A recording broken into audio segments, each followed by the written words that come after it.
Welcome to this session, which is going to be about false shuffles. Actually going to deal with false shuffles and false cuts, because that's how an audience, a lay audience, would perceive a process of mixing cards. First it's a shuffle, some kind of shuffle, and then it's a cut, and that's the sentence: the deck was shuffled and cut, full stop. That's what we want to communicate. We're going to deal with different styles and types of shufflers that will solve different kinds of problems we have in magic. Like different tools solve different problems. And before going into technicalities of the sleights, of the combinations and all that, I would like to ask you a question. What do you think is the most important thing with false shuffles and false cut? Technique, smoothness, precision? Well, I tell you, the most important thing is not so much the technique. Of course, it has to be invisible. But the most important part about false shuffles and false cut is to convince the audience that the deck is mixed, that the cards are in a haphazard order. So while we are being concerned with a lot of technical things, fingerings, very precise mechanical things, we should always keep in mind that all of this is done in order to convince the spectator that the cards are in a haphazard order, that they are truly mixed. We're going to see how to do that specifically in different techniques. So, please take your deck and follow along.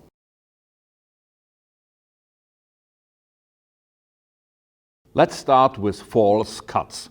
I found there are exactly 4 categories of false cuts. Either you do a cut in the hands, whatever type, it's in the hand cut. Everything is done in the hands. Or false cut from the hand to the table.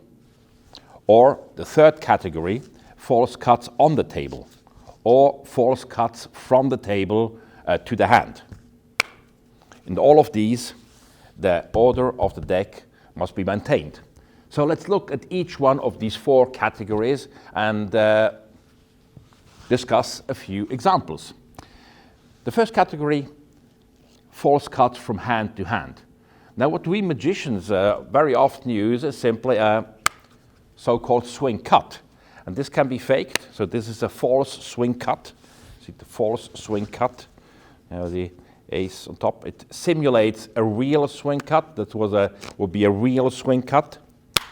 And that would be the same thing, false swing cut. Now to do this, and this is true for all the sleights, is let's first look exactly how the move looks for the spectator, how it should look for the spectator when there is no trickery involved.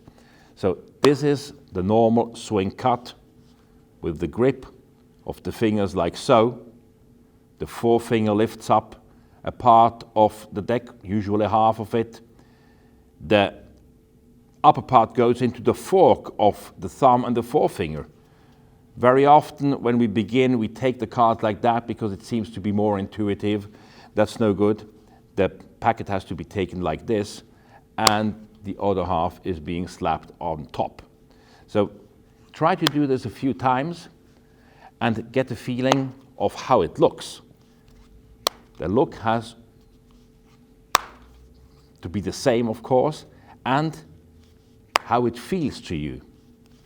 The audience doesn't feel your feeling, but you do, and this will allow you to do a false cut. So you do this a few times, the real cut, and then try to remember how it looks and how it feels, and then go into false cut. The false cut imitates the beginning exactly as the real cut. You go like this, but then the thumb falls on top of the lower part. So this is like this, like this. Let's do this in slow motion. You go like this, you go like this, you go like this, you go like this. So that's how it looks in real time for a false cut. This is the real cut. This is the false cut. This is the real cut. This is the false cut. This is the real cut. So you can try to alternate that, or to do in 2 and 2 and 3 and 4 and 5. And with time, you will be able to simulate the false cut to look like the real cut. So that was the false swing cut in the hands. The next cut I call the Jennings Cut. I think it's not been published, only in my book, Stand-Up Card Magic, and Gary Plant showed me several years ago. I think it's a wonderful thing. It imitates this kind of cut. This is the real action of the cut. We hold the deck at elevated dealing position, extract a part from the bottom, drop that upper part, and slap the rest on top. So that's how the real action look, and the fake cut should look exactly the same. So if that deck is held again at elevated dealing position, and instead of grabbing the bottom part, I grab the top, but angle it in such a way that the audience cannot really see on the top. I will angle it downwards, so for you now, so you can see that. It goes like this. There's the scraping sound. There is this, you have, when you do the real cut, you have this scraping sound, which is produced over here, and this is the same. The other packet falls into the hand, and the rest is slapped on top.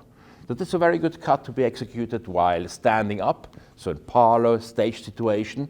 But of course, it looks very good also in close-up if you're in a situation like that. You go like this. The sound, the move, how it looks is very convincing. So that's the Jennings Cut. A third category of cut, actually, where I'm opening a door, is if you want to really emphasize the cut. That would be any type of so-called flourish cuts. You know, this type. I'm sure you know dozens of them, and some among you who can do some very virtuoso things.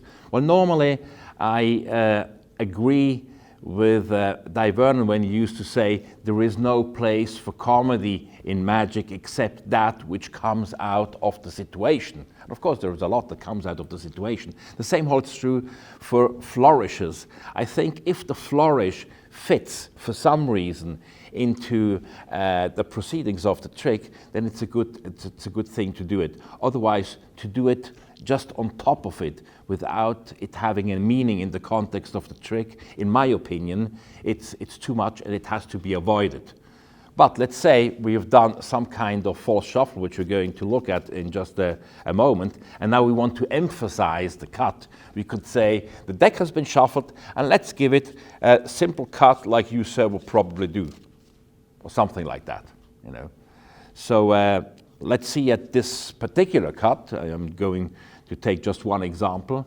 You find a lot in the literature under the term flourish cut and flourish false cuts. I call this the flip-flap cut, and I'm not able to credit that. I never found out who came up with that beautiful cut. It's in a Card College, Volume 2, and here's how it looks. You swing cut a first third into the left hand. This packet is swung over, so it'll go like this, so it's like this. Then another half is you swing cut another half over there, but take the first part, the first third, open that up as well, bring that back into the fork, and now close both halves. So this is the way it looks. And there is a certain, it's a simple flourish cut compared to the ones that exist nowadays. The reason I'm including it is that it is a category of false cuts that can be sparingly used, be very useful. So this is the flip-flap false cut. Let's go to the second category, which is hand-to-table false cut. Now, the most simple way to cut a deck from the hand to the table, how is that? That will be here, right? So that's what, just take half a portion of it and cut it to the table. We're trying to simulate that with the swing false cut. Originally, I had described this in Card College Volume 1, and it was something like that, and later found out that this was a move by Bobby Bernard. But after many years, I came to the conclusion that it's still too unusual, too, oh, he did something. And that's why I decided many years ago to simply do this. And that's my favorite cut for the moment, from hand to table. So it simulates cutting and completing the cut. What really happens, there's a swing cut, so a minimal, so it's not you're not celebrating the cut in the hand. It is just a minimum preparatory movement which enables the left hand to seize the top packet, and the lower packet goes to the table. Now here the look is very important also. You look up, look at the deck, now look up into the audience, do the cut, and when you complete the cut, look back at the cards. There's a good idea that we can apply to all false cuts on the table, and that's to leave the cards in a slightly unsquared condition. Gabi Pereiras, the great Barcelona magician, he calls it the theory of the waiter, because waiters in former times when they when you wanted to pay, when you asked for the bill, he would come and he would look at the table and he would see what you had left on the table, and he would say, oh, you had 2 beers or 2 glasses there, you had this and this and this, and he would, you know, make out the bill. And so the theory of the waiter is any kind of configuration or situation that allows the spectator to remember something which has gone before. That's a very powerful concept. It can be applied to many things in magic, and it will be very useful for better deception. So this is the move, and I have found an extra little strategy to apply to this. Look, this is the jack of, let me clean that up. Let me do this very cleanly. Looks like a very clean cut, and still it was a false cut. That's what I call the Actus Interuptus false swing cut, doing exactly the same thing than before. But rather than going through the process, we interrupt the process. That is, I start the cut, interrupt it for some reason. Now this is, I might have a card case here to put aside. I might have once to clean the table. Can't clean the table all of the time. Or say something to a spectator, go back, and now clean it. That is very, very deceptive. If you see this the first time, you're fooled. So this is Actus Interruptus false swing cut. Let's look at another very practical, convenient false cut, and this is using the double undercut. Normally we will do a cut, maintain the break, and then do a double undercut to the break. Right? That's what is often being done. Now this is not bad, and I think it can be greatly improved if it's used as a hand to table false cut. That is, we do a first cut, swing cut, or whatever. I prefer to have a swing cut, slap it on top to have the sound, but of course we keep a little finger break, so a little finger break kept. And now we do a cut, and this can be accompanied by saying, let's give the deck a cut. Actually, today is Friday. I usually give it 3 cuts, 1, 2, 3. And again, we have the slightly unsquared configuration, which after a while, or when we pick up the deck, we're going to square. So here what it is, again, maintain a break. They do a double undercut to the break, which means cut about half of the lower portion to the top, leave it a little bit askew like this, then in the next part, cut all the cards below the break, again, leave them askew, right? So this is the action, and it's done on the table. So I cut a little half of the portion, slap the deck on the table, and the entire thing on top. And that's so let's give the deck a cut. Actually, today is Friday. Let's give it 3. 1, 2, 3. So this is the double or triple undercut false cut. So let's move to table cut. Now there is an infinity of ways of achieving this. We're just going to combine 2 cuts into what I have dubbed the educational cut. Educational cut because we are telling the spectator something. And here's how the educational cut goes. I say, Well, let's cut the deck. Now, normally when we cut, we do what we call straight cuts.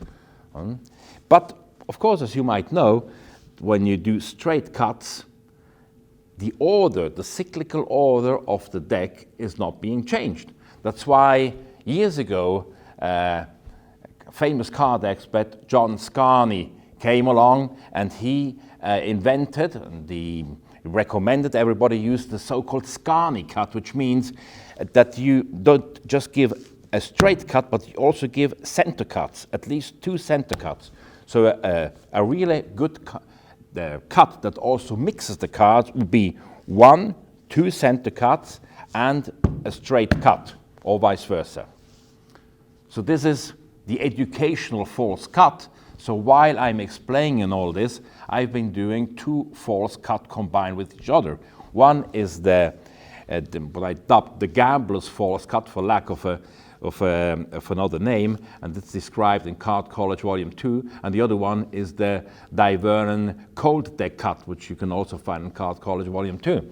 And here how it is. First of all, let's look at the pure mechanics, and then let's see how the 2 are combined and staged into the educational cut.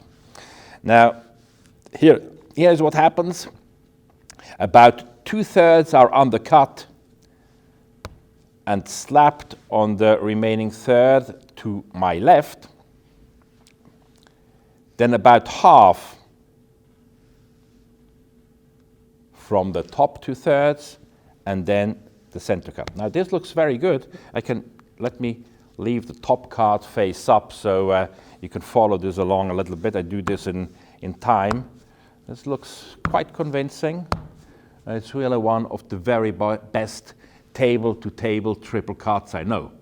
And the nice thing now, you can explain, John Scarney said, do not just cut once, you leave that, but from the center. And really, the 2 cuts that follow are coming from the center, which is very nice. Now, I immediately follow this up with Divernon's cold deck cut. So let me turn the Ace of Spades face up, or maybe I do it like this. Let's see, I do it like this. First, now you see how it looks.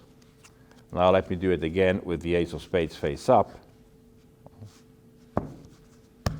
So here's what happens. This one starts with 2 apparent center cuts and finishes off with a straight cut, apparently straight cut, and in the process the whole order is being restored. So a packet from the center is taken out. So to facilitate this, the forefinger lifts up like in a swing cut procedure, like so. Thumb and middle, I like to use the middle finger here for, you can use the ring finger if you like, but take out that. Come back. To facilitate the taking over of the broken packet, I swing it a little bit inwards.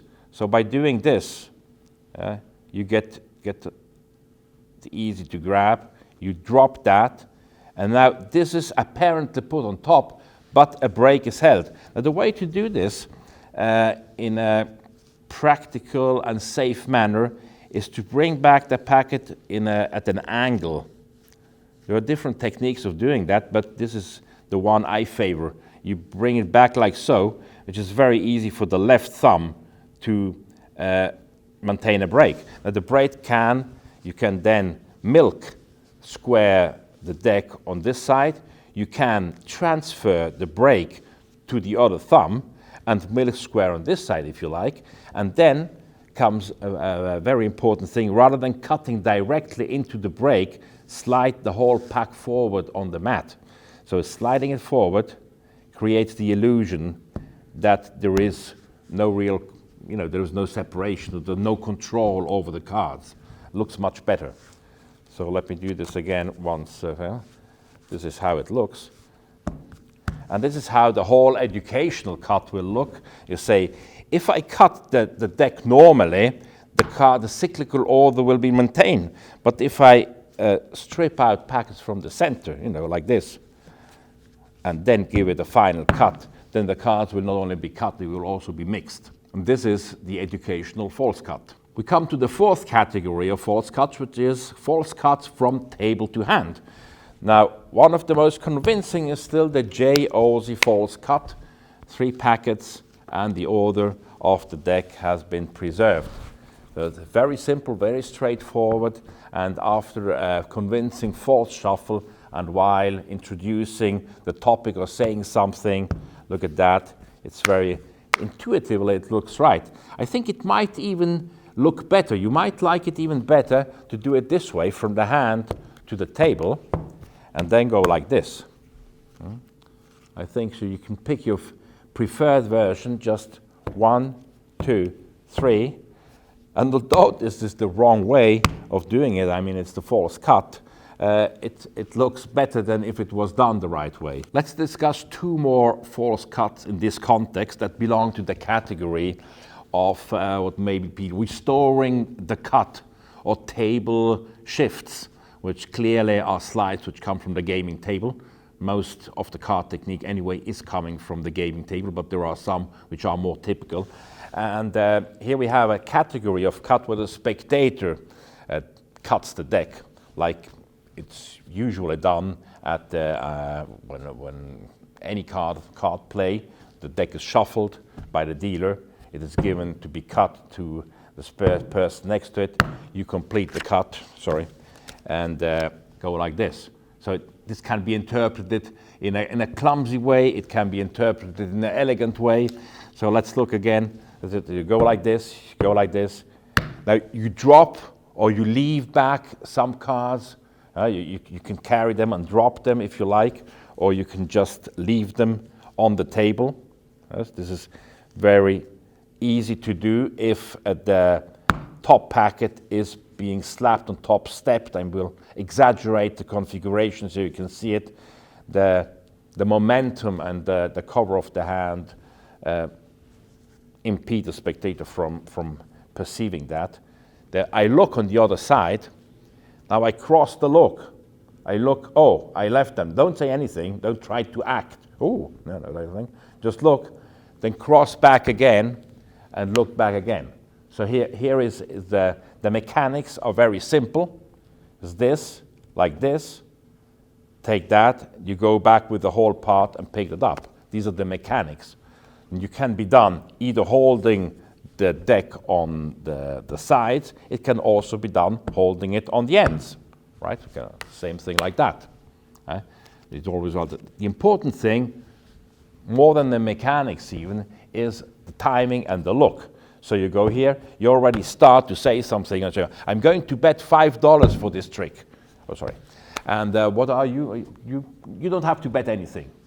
If I lose, you get the money. If I win, you have something like that. That has to be seen in the context of the trick, of course. That's a very useful thing. And there's variations of that. And years ago, Andy Wimhurst came to see me in Basel, and he showed me a very nice move which I had never seen before, and I think it's never been published. It's called the Filipino Freddie Hop. So it looks like that, and I want to show it in a context. Let's say I have made a prediction. I say this box contains a prediction which I want you to look at in just an instant. Then of course we do some kind of false shuffles, which you're going to look in just a minute. We do some false cut, but also have the spectator cut. And say, oh, of course you can cut too. And he will cut and say, okay, would you take the prediction, have a look at it. The deck, I insist, has been shuffled, and you cut, yes, yes, yes. And of course, the order has been restored completely like at the beginning. Now it's a very clever bit. The context, the card sheet would use it, is he would put the chip in the pot, but the chip would be short. So rather than being in the pot, it would be here. So as the spectator cuts, you have the same configuration than we had in the preceding false cut. You go like here. We come back, and the whole packet is taken, the chip shown into the pot, and the cut restored. Now, if you look at this slowly, you think it wouldn't deceive a blind man in a dark room. But if done with momentum, if done in the situation, I can assure you it's a total fooler. Would you please cut the deck? Yes, so would you take the prediction and look at it? The deck is over here, it has been shuffled and cut, and whatever the effect requires, it can be done. Well, that's the Filipino Freddie Hop. Thank you very much, Andrew Wimhurst, for showing it to me. And to close off this section of false cut, let's combine all four cuts, all four categories to cut in what I've called the taxonomy of false cuts, false cut. That is, I'm explaining to the spectator what I'm doing and saying, let's, after the deck has been shuffled, for instance, yes, let's assume the deck has been false shuffled, and now I will say, now let's cut the deck. Actually, there are four ways of cutting the deck. You can cut it from hand to hand. You can cut it from hand to the table. You can cut it from table to table, or you can cut it from the table to the hand. And of course, I still have my ace of spades and the order of the complete deck being respected. So that will be a quick explanation, and it contains practically everything we have seen up to here, even simplified. The first cut is a real cut, but I retain a separation with the little finger. Then the second cut from hand to table simply cuts at the break. Again, remember to leave the cards slightly unsquared. Then, when I mention the table to table cut, I will do the first part of the Vernon cold deck cut, which is this, and retain a break. And rather than sliding it forward and cutting on the table, I cut it from the hand at the break, from the table to the hand, right? So I have this very convenient cut from hand to hand, from hand to table, from table to table, and from a table to hand. And I have educated the spectator a little bit. At least he feels like, oh, it's interesting. I never knew that you could cut in four different ways. But as I've been doing this, I've false cut the deck. Now, you can also, if you want to be a little bit more sophisticated, you can do it with triple cuts. It's almost as easy. Instead of doing just a swing cut, you do two swing cuts. You do 1, 2, retain a break, and slap the third on top, retaining a second break. Now you have 2 breaks.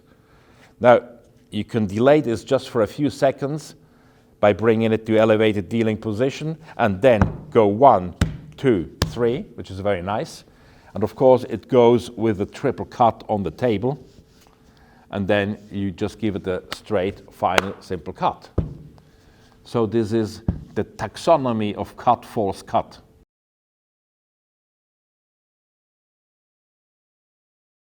In this section, we are going to discuss different styles and different types of false shuffles. Now, let me briefly just say a few things about stock controls, because a large part of the use will be to maintain a top or a bottom stock.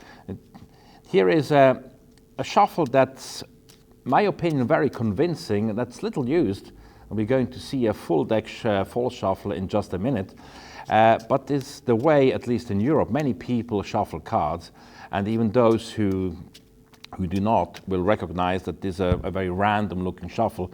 So it complies with our intention of convincing the audience that the cards are really mixed. And it's a super wonderful shuffle, a very easy shuffle to control a bottom or a top stock. So let's first look at the top stock. So you start the shuffle, I call this the over and under overhand shuffle, the over and under shuffle.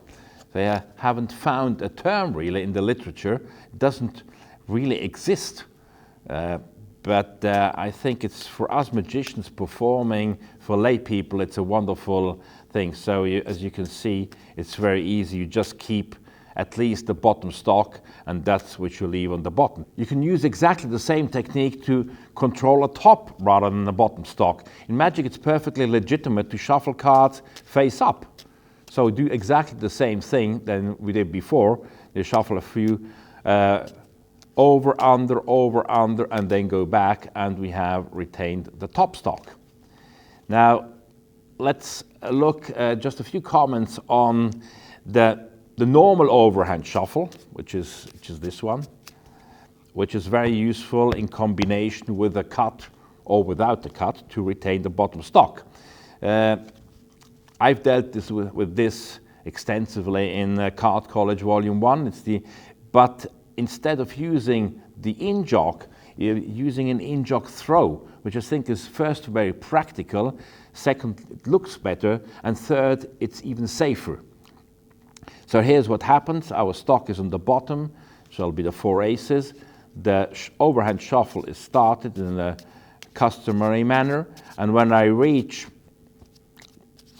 more than the block, rather than in-jogging a card, I just throw the block. I throw it on top, retaining a few of the bottom cards. Doesn't matter how many, just retain them.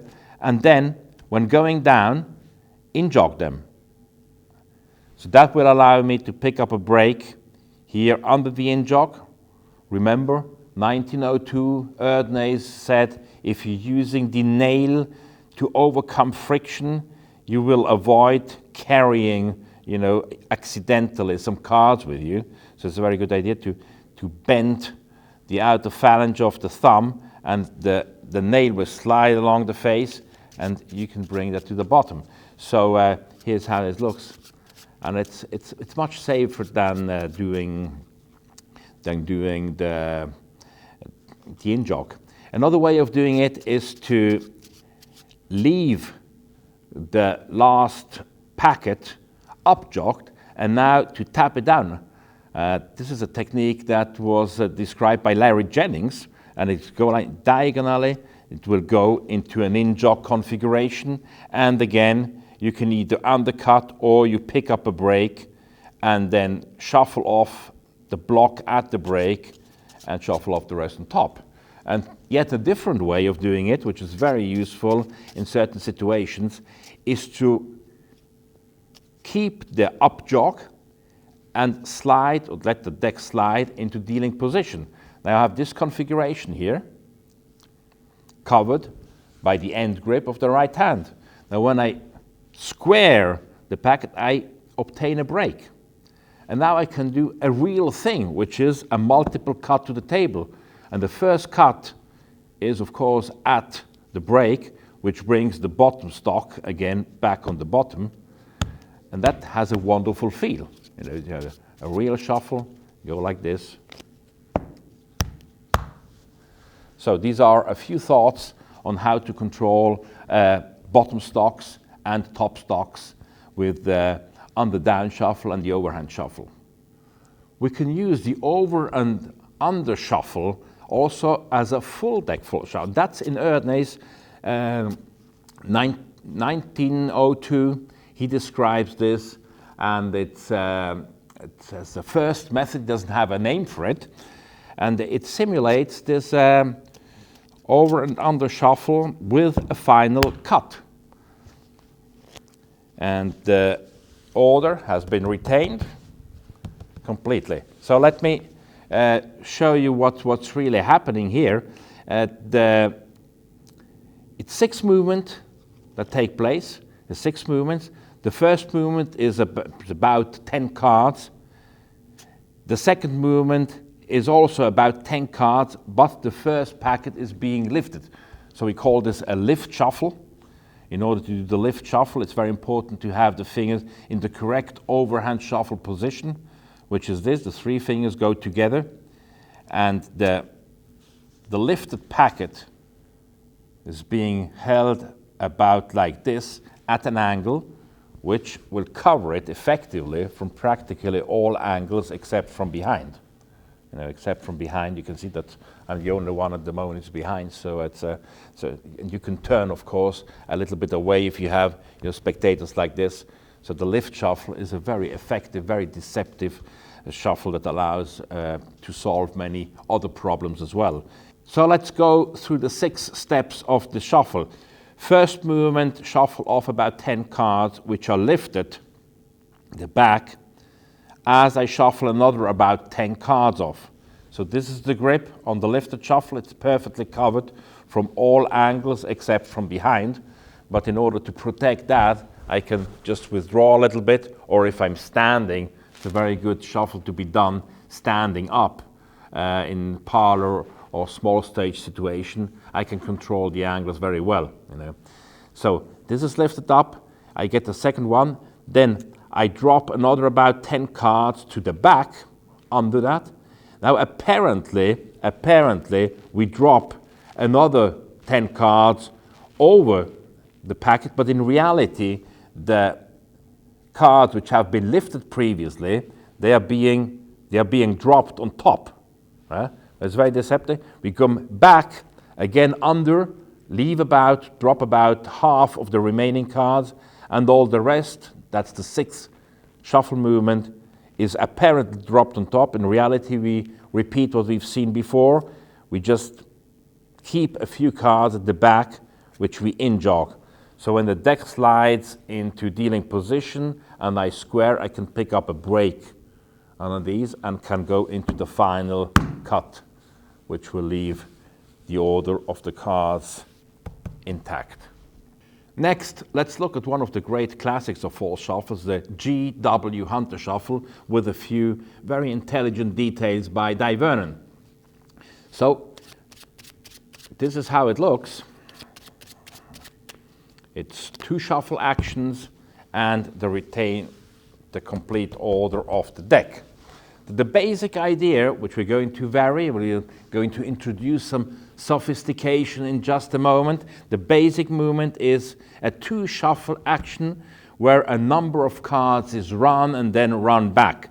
So, as an example, we undercut about half the pack, run a number of cards, which 5 is good. Why 5? Because a normal shuffle has about between 5 and 7 shuffle movements. So if you were going to do a normal shuffle, an innocent shuffle, it would be 1, 2, 3, 4, 5, 6, 7. Yes, that would be considered a normal shuffle.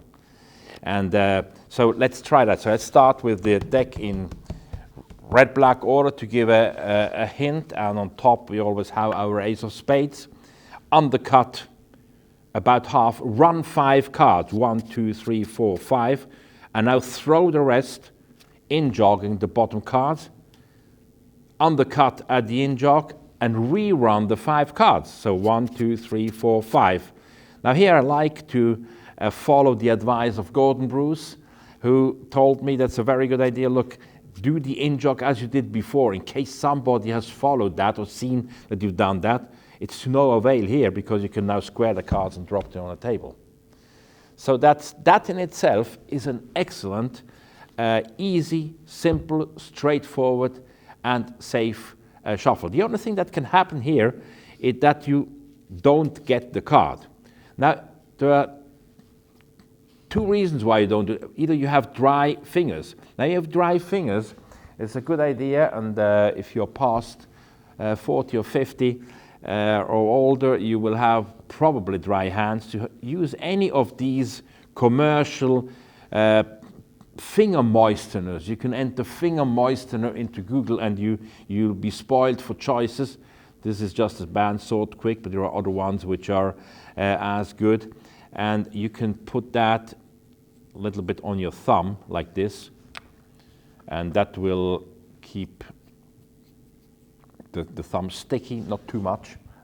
There are little tricks to moisten the thumb. Now the most inelegant way is just licking your thumb. That really looks very bad.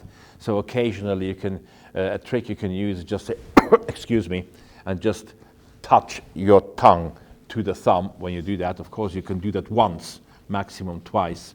Or you can, if you have that your skin is a little bit fat, you can go like this, or do the thinker's pose and transfer it. Or you can have a glass of water. If you have a glass of water, it will have some condensing water on the glass, and so you can touch it, take a sip, and you can moisten your fingers. But usually using water is only good for about 4 to 5 seconds. After that, the water will evaporate and your thumb will be drier than it was before.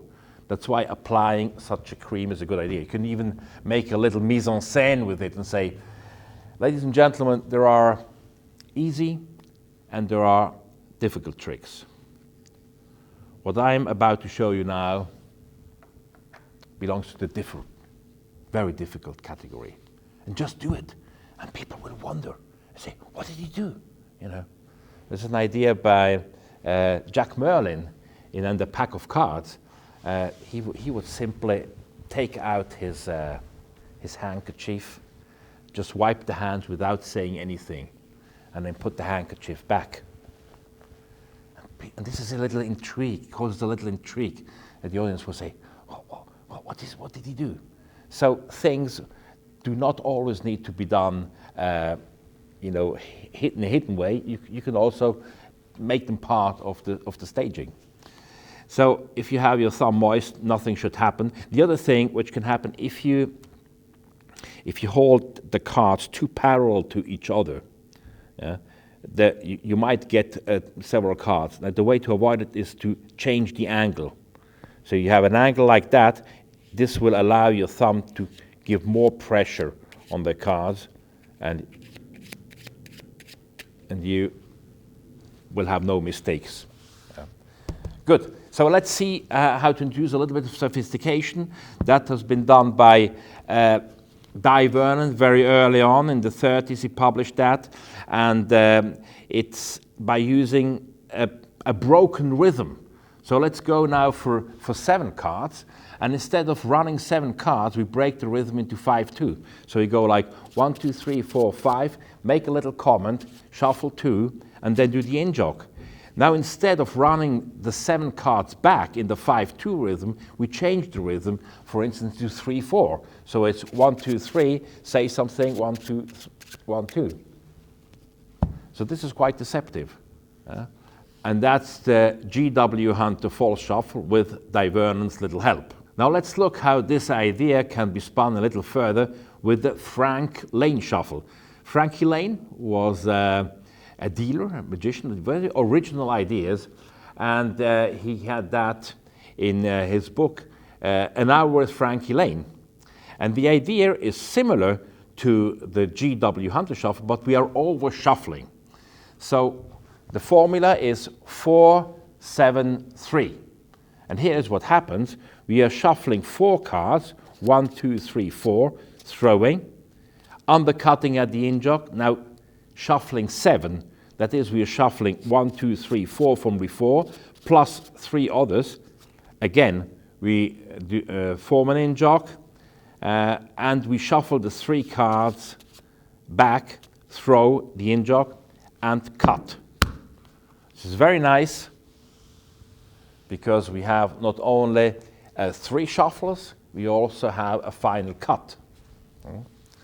So here's again the 4 shuffles. You go 1, 2, 3, 4, throw, 7, 1, 2, 3, 4, 5, and we could do the Vernon thing like this, yeah, and then 1, 2, 3, throw, and cut. Bring back the entire order. So it's the Frank Lane Shuffle. Very clever, very useful. Now let's look at the Dolahuso Shuffle. This is a combination of what we've discussed up to here, plus a new idea by David Solomon and Pablo Domènech. So that's Do for Domènech. Pablo Domènech was a Catalan magician from Barcelona. And it's La for Frankie Lane, the Frank Lane Shuffle we saw, the Hugh for the Hunter Shuffle, and the Saw for David Solomon, Dolahuso Shuffle. And let's first look at the Domènech Shuffle, which is just an additional detail to the G.W. Hunter Shuffle. And what he did, he added a lift shuffle element to the Hunter Shuffle, which is like this. And that's how it looks, retaining the order. So we have, we chop off a third or fourth of the packet. This is being lifted off as the next maybe quarter is chopped off, and then the lifted packet is dropped on top from the back as the 5 cards from the GW Hunter Shuffle. We're going to stick with the 5 cards. 1, 2, 3, 4, 5 are shuffled on top. Again, we throw an in jog, we separate at the in jog and run the 5 cards back. 1, 2, 2, 3, maybe gesture and 2 and on top, and we are back into the original order. So that was the idea of Pablo Domenech, of introducing just this moment of a lift shuffle into the run, and it creates an extra convincing bit that makes the shuffle look even better. Now, if you combine that with the over shuffle concept of Frankie Lane, well, that was an idea by David Solomon, and we end it with the shuffle. I think we have the almost perfect overhand false shuffle, in my opinion. We're going to chop off a portion, about 10 cards. We lift them off, chop off another 10 cards or so, drop, and now we go to the rhythm, back to the Frankie Lane rhythm, remember, 4, 7, 3. So we shuffle off, we run 1, 2, 3, 4, throw and then jog, separate, run 7, 1, 2, 3, 4, 5, 6, 7, throw on top, run the 3 back, 1, 2, 3, throw on top, in jog, and now give the deck a final cut at this point. And here's, we got the original order.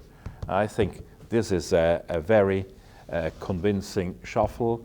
There are the elements of doing this, and there is you can separate this like the Vernon thing in 2 moments, and then finish with the 3, and you have a final cut, which is always a very nice thing. I mean, a final cut can always be thrown in, even if you do a false shuffle that does not end with a cut, by just throwing in any type of the false cuts we have discussed in the first part of the session. Next, I would like to discuss one of my very favorite shuffles. It's a very simple concept that can already be found in Erdnase. It's been brought back in Greater Magic. It's been in the Table course, and it's what you've seen right now. It's an ordinary looking overhand shuffle with a cut, final cut, and as you can see, the perfect order has been restored. I think this looks very good close up. It looks very good stand up on stage. It looks very good if done slowly or even if done fast. And all it is an optical illusion. That, hence the title, the Optical False Shuffle. What we are doing might seem very bold, and that's simply pretending to shuffle the cards while not doing anything. Then throwing it on top and cutting, which will bring us back to our original position. Now let's see how to make this more deceptive. Now the first thing, let me take a second deck here so we can do the real shuffle. By the way, it's a good idea to have several decks at hand when you're practicing, because after a while, the hands get a little bit moist. The moisture penetrates the playing cards, and the cards will be destroyed faster. So it's a good idea to change every 10-15 minutes a deck. It's also a good idea, while we are speaking about that, to take different qualities of decks with different finishes. Maybe you have some with linen finish, you have one with a plastic coated finish, because this will enable you to perform the slides with any type of deck in case you're interested in performing with borrowed decks. So that's a good idea.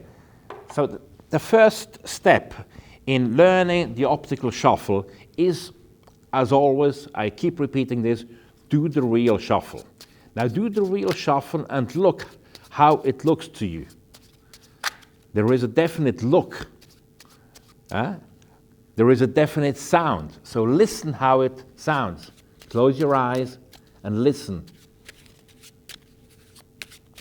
This is the sound a real overhand shuffle make. And above all, get a motoric memory of the shuffle. That is a muscle memory. Your arms and hands move in a certain way. Try to remember that. It's a good idea, as always, to get away from the body, because doing things too close to the body says in body language, I'm hiding something. So go away, and it's a little trick, move the elbows away. Because if I'm exaggerating now. I remember when I started magic, I was afraid that everybody would detect what I was doing. I was doing things like that until somebody said, well, you must move away from your body. So take your arms like this. This looks, it's open. There's the nothing to hide shuffle is this. And the politicians shuffle is like this. Everything to hide. Good. So, and now the three things, try to bring them back to the false shuffle. So the first thing is try to keep that movement. That's the most difficult thing, because you will probably be very mechanic and go in straight lines. In reality, if you watch yourself doing that, it will be little curved. It will be like an 80-20 movement thing. It is the right hand moves 80% and the left hand moves maybe 20%. So this movement and the movement of both hands have a great influence on the deceptiveness of the shuffle. The second thing is to get the sound. So the sound you get by moving the top portion, which is slightly beveled. The bevel automatically comes. When you undercut, you automatically get that bevel. And that gives you a scraping surface to scrape, the top card here. And if you listen, take this a little bit close to my mic here. Yeah, it's a sound, practically the same sound in the real shuffle. And the third thing is to have the left thumb move over the cards. Now, you don't want to have a thumb which is too wet in this occasion, because otherwise you might accidentally run a card. No harm is done, because you can rerun it afterwards, or you can cull it afterwards. There are ways of getting out of one card mistake, but that's the next thing. And the last detail is, and it's as a consequence of the scraping of the cards, is to try to move the top cards of the bottom packet. This will happen automatically if you're going for this scraping noise. That they will come up. So, combining the four things, the movement of the hand, the scraping, the movement of the left thumb, which apparently pulls off cards, and the movement of the bottom cards, well, you have a very good illusion. You can do this very slowly. This can be done very slowly. You go like this, or you can do this fast. I like to close it with one cut. I don't like to repeat it. Somehow, if you are undercutting normally like this, and then you try to undercut and repeat the shuffle, you don't get the same bevel. And to me, it doesn't look the same as good. So what I'm going for here is to finish with a cut. So here is the movement I would do it. Do like this, do this 5-6 times. In jog, drop it there, wait a moment, and finish with a cut. So that's the optical false shuffle. In my opinion, it's one of the very best shuffles you can use in close-up and parlor stage work. To close the session off, let me talk about a very interesting, easy and safe shuffle, which is the Greek shuffle. The Greek shuffle, it's already in Erdnase. He simply called it the fourth method, and it's again described in Greater Magic, in Hilliard's Greater Magic. And you don't see many magicians use that. And in my opinion, it's a very deceptive shuffle, because at least in Europe and in many parts of the world, people shuffle cards like that. Now let me take this so I retain the order of that. let me take this. This is the way many people shuffle cards, right? I remember my parents always shuffled like that. Shuffle like that, shuffle like that. If you come to think of it, this is the same than a riffle shuffle. The concept is the same. You're taking a packet, and now you're just weaving them. You also call it the weave shuffle. You're weaving them into the other packet, which mechanically speaking does exactly the same thing in that. Oh no, that looks a little bit more flashy. So one thing that's important to understand is that the top card must be lost in the real shuffle. Like in the riffle shuffle, you want to lose the bottom and the top cards. In order to do that, you undercut about half the cards, and now you shuffle them in such a way that the top card of the lower packet will become the top card. And you keep doing this, which, if you did the real shuffle, will lose the bottom and the top card. So let's try to do the same thing that we've done up to here. Let's try to look at the real shuffle and remember its salient features and then integrate them into the false shuffle. Now, the thing that is most difficult is to simulate resistance. We will see this in other shuffles a little bit later, but the most difficult thing here, when the cards are weaved into each other, the first moment needs a little effort, so the cards enter into each other, and then there will be a little resistance to bring them square, right? So remember how this resistance feels, and afterwards try to bring it back in the false shuffle. Also, this results in a little sawing movement like this. And I'll go like this. So this is the real motion. Okay. Now let's try to do this with the false shuffle. The false shuffle, you undercut, is exactly the same. And as you undercut, you lift up, you pull up bottom cards, right? The central cards. Now I'm going to keep this to exaggerate, to make the point. And you're simply dropping these cards on top. So you're relaxing your grip on the cards will drop on top, a few cards from the bottom will be retained. And now that's where you're simulating the weaving of the cards. So here's how it looks. And if you try to seize, you grab those cards which have been pulled up, right? You pulled up the cards, you drop them here, and you grab that a few of these cards along with those cards from the top packet will create the illusion. Look at that. I think you can show this on camera in different angles here.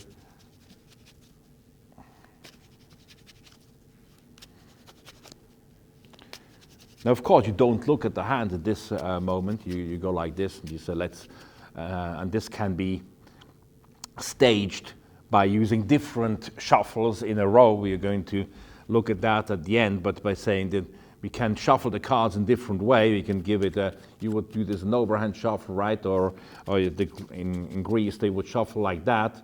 Or in the Americans, they would rather shuffle the cards like that, you know. And of course, always cut the cards, because that's the most important thing.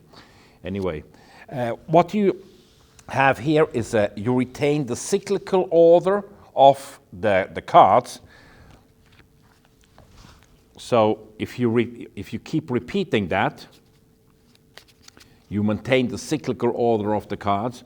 And if you want to get back to the original order, you must of course have a crimp or something, or remember a key card which you bring back to the bottom, so as to get back into the original order you had at the beginning.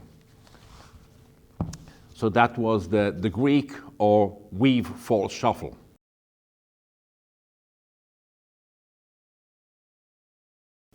In this section, we are going to discuss various types of false riffle shuffles. Now, it's a huge subject. I'm going to try to discuss some of the most interesting, practical, and safest methods.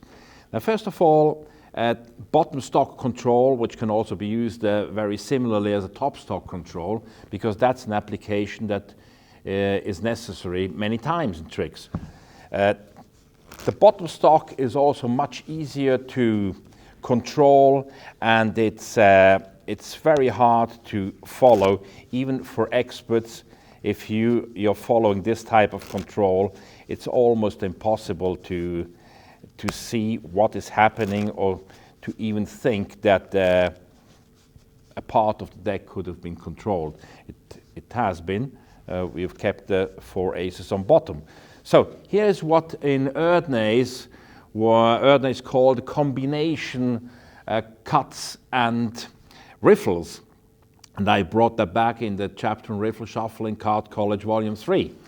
And so let's look at the different components and then put them together. Component number 1 is the most easiest. Of course, it's just undercut to the left, drop the stock to be controlled first, and then shuffle off. And rather than starting the riffle with the stock, it's always a good idea to start the riffle above the stock, so you have an even looking riffle action rather than this, which if somebody looks can be perceived. So start the riffle above the block like so. The second ingredient will be a running cut. So a running cut, a genuine running cut, that is, do this in slow motion, running packets until we come at least to the bottom stock, put that on top, maintaining a break.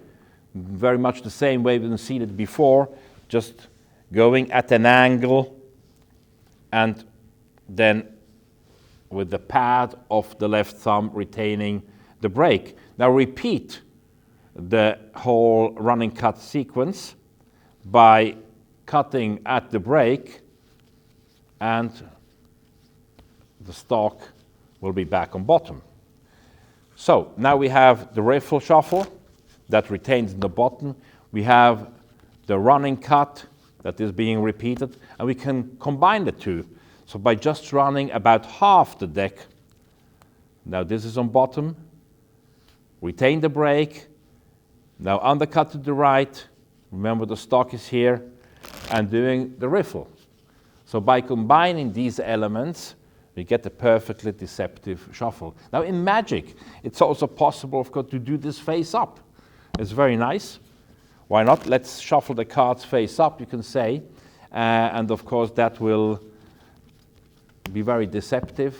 From time to time, it can be done. So you can use exactly the same technique and procedure to retain the top stock. We will see a little bit further on, as we are looking at the Zarrow Shuffle and the push-through shuffle, of other ways, other methods of retaining the top stock, which are a bit more sophisticated. Before getting into the tabled riffle shuffle types, let's do one in the hands false shuffle. Now, there's been a lot of evolution in this sector, but here is the one I consider to be the easiest, safest, most straightforward. I described it in my own book, in Card College, Volume 3, and it's an idea by Ed Marlowe, and it uses it's perfect to be done standing with a table, or you can replace the table with your thigh. You can square them on the thigh, or as we are now, sitting at a table. Now what happens, it starts with a waterfall shuffle, or with a riffle shuffle in the hands, by the standard way, releasing the bottom part, taking it over, starting with the right part and ending with the left. Now I go and I tap the cards on the table. The cards are tapped on the table. Is a very common way of doing that in family games. Yeah? It looks as if the cards were squared. In reality, we have a huge offset here. It's a full inch, 2.5 centimeters, 2 or 3 centimeters. It's like that. But since we have the left fingers that cover the side jogged cards effectively, nothing can be seen. Now we bring the card to a horizontal position. Now we need to cover, of course, this and this part where the telescoped card would show. And in order to do this, the right hand changes the grip like so, and the left hand changes its grip like so. and it will be very easy now to give it a cut. Just angle the packets and slap that on top. So this is really a very practical and innocent looking way of shuffling and cutting the cards in the hands that will retain the complete order of a deck. We're coming to one of the most useful and famous false riffle shuffles on the table, which is the Zarrow Shuffle. Herb Zarrow, great friend and mentor for many years, came up with the shuffle. I had the pleasure of meeting him several times, and being instructed. There is a wonderful DVD out by Meyer Yedid on the Zarrow Shuffle, where you can pick up for an hour and more tons of details and applications above all. I'm going to be concerned about the basic applications as a false shuffle. Now let's first look at the Zarrow principle. The Zarrow principle can be tracked back quite a bit. We find the idea of shuffling cards like this already in 1786 in Descranes' Testament de Jérôme Sharp, and later Hofzinser would use that to cut the deck to a specific card, apparently showing the cards in from the side and thus transferring a card from the center to the top as a card control. And the French were using it as a card control by holding a separation, separating the cards at this point, apparently shuffling in the cards as they were shuffled at that time. You're going to see that a little bit later with the Charlier shuffle. Now that's the concept in a way, and you might be familiar with this kind of very rough shuffle that's in the old magic books, and that has part of the Zarrow principle in it, where the cards are riffled, the corners disengaged and brought back into their original order. There are even shuffles that will use that in this form, and if you look into the audience, this can be even done in a deceptive way. You know, what Herb Zarrow brought in was to first of all use that position rather than that V-shaped position, and the second thing is to use one or several cards as covering blocks. So let's look at these things one after the other. First of all, the basic principle. Undercut to the left, overcut to the right, and now shuffle regularly, but leave a little bed on the left. This is technically not necessary, but it makes things smoother, especially if you're working on a tabletop which doesn't have a lot of give. Now, if you have a table with a mat or a lot of give, this is not necessary, but it's good to learn it, to do it always the same way. So I recommend leaving a bed of about 10 cards. Again, don't riffle them off, but start the riffle at the block. You know, go like this. And now the cards are being disengaged and put back under this covering block. At the moment, we don't have a full deck control. We are shuttling a few cards from the center to the top. In just a minute, we are going to look how to make this a full deck control where every card remains at its original place. So let's look at the details now, the mechanics of the. When I started to learn this shuffle, I can remember 1978, this is the way I was taught, you know, by putting the cards up like this. And you had huge cover, you would set up the cards like that, and the cards would go like that. So that's a long way from that handling to a more sophisticated handling, which should just look like so. And it happens in 3 steps. Now, first of all, we have the shuffle, leaving the bed, and the drop. Now, what has to be avoided is these fans that were often seen when a beginner does the shuffle. Huge fans. Herb Zarrow always said, you just drop the packets. So you're left with 3 or 4 or 5. You're going to look at this a little bit later, and you're left with a little block on your right. You just simply drop the blocks, and as you block them just a fraction of an inch, you just leave them like this. So this is the configuration, not more. You don't want more than that. As you can see, the cards, the 2 packets, are still in a slight V configuration. We're going to straighten them out. Now, by straightening them out automatically and without these being seen from the front, the cards will disengage from the back. So let me go back here and show this again. You can see this from the back. As the packets are straightened out, they are disengaged and the cards are pushed back or are pushed into this space. Now there are several points which are important here. First of all, when you're doing the disengaging of the cards, that for some reason some of the bottom cards catch onto some of the top cards, like this. And of course you're going to get a mistake into your shuffle. Bruce Savant showed me a wonderful detail, and it's beveling the cards. So when you cut and you tap to square, it's not just a simple innocent tap, it's a beveled tap. So this packet here doesn't look like much from the front, but this packet has been, and we're going to exaggerate to make the point, really beveled in a strong way. Now if you riffle the cards like this, look from the back, if I riffle the cards, look at that, they are almost not interlaced, which means that afterwards, when the packets are straightened up, the cards disengage by themselves, almost automatically. Now the next thing which is important is, of course, not lifting the packet. Now, the body language can give this away at the beginning because so concentrated to do this thing, you know. So the arms have to stay on the table, go like this, and go like that.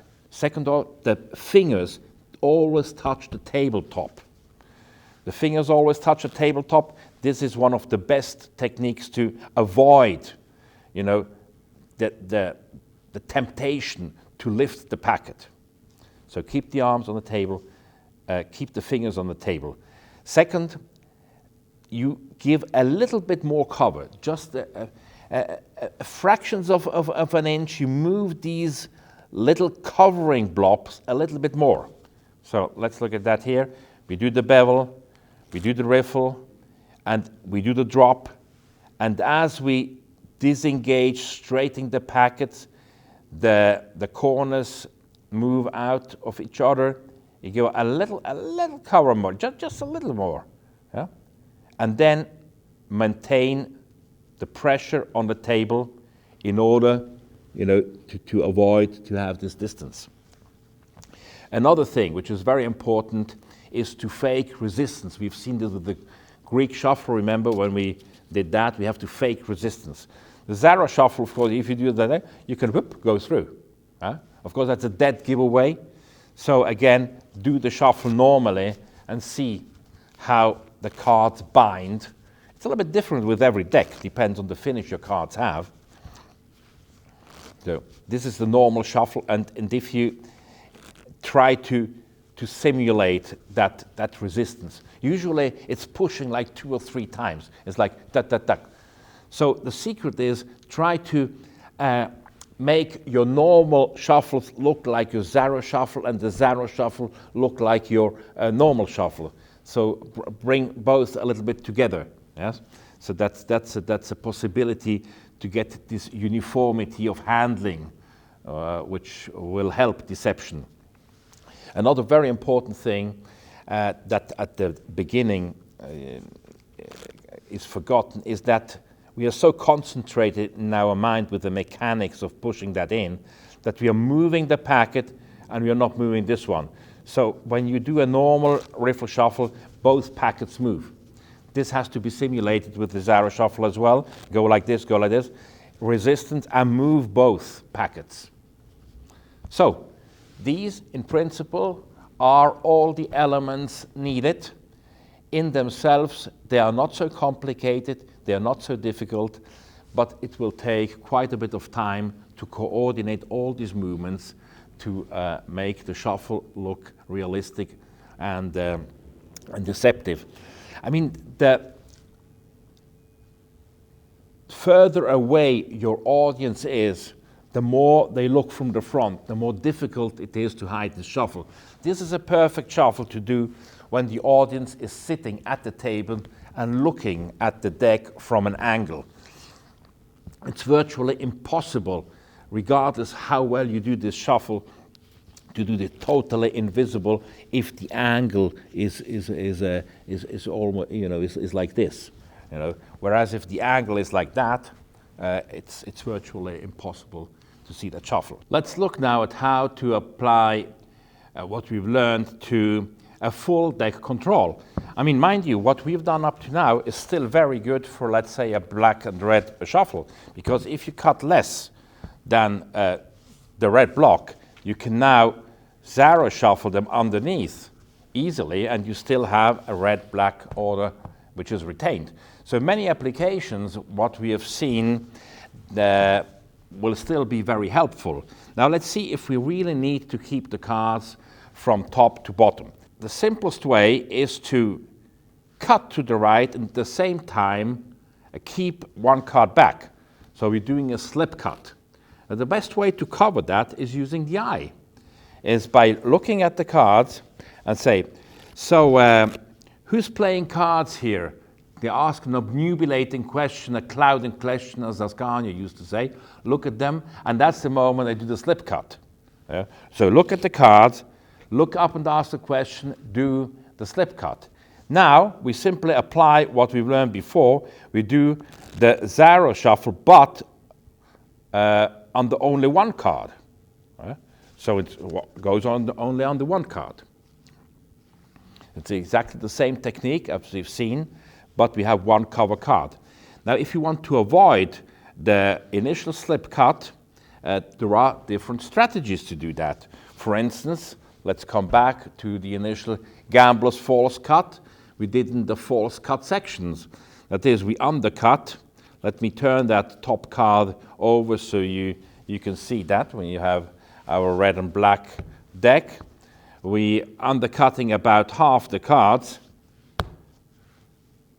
We go into the first part of the gambler's cut, and as we bring this back, we slip cut as part of the cutting action, the top card. You can either go back and retain a break and then separate, or separate directly. Now execute the Zarrow shuffle under this card, which of course is a very deceptive way of getting around the slip cut, the initial slip cut. Now, rather than doing a slip cut at the beginning, we can also do a block, center block pull out. Rather than slipping a card, I just keep with my left thumb 4, 5, 6, just a block, a good block, 4, 5 cards is good. Now pull out a block from the center, about 20 cards or so. It's actually a little bit more comfortable to execute the shuffle if the block which is pulled out is smaller than this one. It's a little bit easier. And now I still retain my break and will go like this. And now I have exactly the same situation that we've seen at the beginning, the Zarrow principle. Straighten the packets, disengage them, push them together, and I'm back into the original order. Now, rather than slipping a card, just one card in the action of the false cut, we can slip a block. So it's how that cut look. Start the gambler's false cut. Now slip a block and immediately go into the shuffle dynamics, and we are back into the original order. A very clever and practical way of using the Zarrow principle is using two shuffles. So let me turn the top card face up for you so you can follow this up. There are various ways of doing it. Let's first see the basic way. We uppercut to the right, and shuffle under a known number of cards. Now, this three cards is a good number, and at the same time I combine it with a glimpse. I will riffle up, and my thumb stops at 3 or 4 cards, and I'm glimpsing the cards. This is an idea by Roy Walton. You look at the card, and you retain a muscle memory. Now you go into the first part of the shuffle, but as the cards are being squared, you lift up on the block which is introduced and retain a separation. Now undercut to the right and shuffle back under the same number of cards you retained before. So if you count it, it's 3, 4, or whatever it was, and if you have the muscle memory thing, you go and you have, in my case, it was the Ace of Hearts, which is what goes like here. So you're shuffling back under. We are completing, but again, obtaining a break under the packet which is zarrowed into the other one, and now we finish by a straight cut. Okay. And we are back into the original order. Now, instead of using a straight cut, of course, we can also use any type of up the ladder cut, which would be like this. Cutting a packet, then cutting a pack from below, cut the whole packet, cut one from below, and that really looks good. So that's an up the ladder cut. So the up the ladder cut can be combined with the Zarrow Shuffle.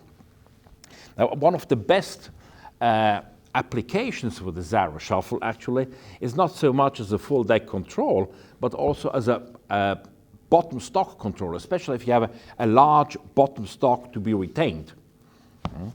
Because let's say you have, sometimes you may have like half the pack which you want to retain, so you're cutting less than half and then shuffling, Zarrow shuffling under these. In our case, the bottom stock was the red card. You see, it has retained the whole position and order of all the red cards, whereas the black cards has had a shift of a block. So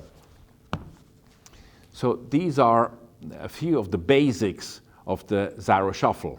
Let's now discuss the basics of the push-through or pull-out shuffle. There's sometimes a confusion of terms in the literature. We'll counter it right now. And let's start with a simplified push-through shuffle, which was invented by Vernon when he came up with his Triumph Shuffle for Stars of Magic. Now, the Triumph effect was that the card was selected and then the deck was shuffled face up and face down, like so. The halves were clearly pushed into it. It was clearly shown that they were face up, face down, alternating. A snap of the fingers, and all the cards would turn face down, with the exception of the selected card. That was Triumph. That was the Triumph Shuffle that Vernon published for this precise effect. At the same time, this shuffle, executed twice, is a wonderful full deck false shuffle. And so let's look at the basic first of the Vernon simplified push-through shuffle to understand the mechanics of the pull-out. Because the push-through shuffle, in essence, looks like this. The two halves are riffled into each other with some techniques we're going to look at. The two are pushed through each other, and then they are pulled out again in order to restore the original order. Now let's look step by step how to make this more invisible and deceptive. And let's start with the Vernon Shuffle. Now with the Vernon Shuffle, the cards are not even pushed through, which will facilitate the teaching of the pulling out.